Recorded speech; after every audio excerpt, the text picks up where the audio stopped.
Hotel বা রেস্টুরেন্টের মুরগির মাংস আমার একেবারেই রুচি হয় না।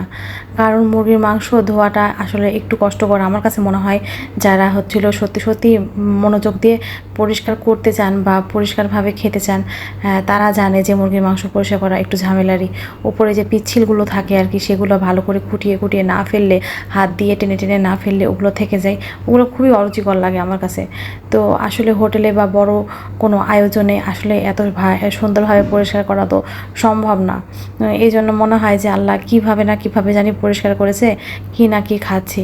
তো আমি যেহেতু আজকে এই যে ভালো করে চেঁচে নিই, কাটার সময়তেই আমি আসলে মানে হেসে দিয়ে আজকে ভালো করে চেঁচে নেই, আবার খুঁটিয়ে বেছে নেই আর কি হাত দিয়ে। এই জন্য আমার ধোয়ার সময় খুব একটা কষ্ট হয় না। আমি 2-1 বার পানি দিয়ে ধুলেই সুন্দর পরিষ্কার হয়ে যায়। তো আজকে আমার খুব একটা কষ্ট হয়নি, যেহেতু কাটার সময় আমি ভালো করে বেছে নিয়েছিলাম। তো আপনারা কে কীভাবে মুরগির মাংস পরিষ্কার করেন অবশ্যই জানাবেন।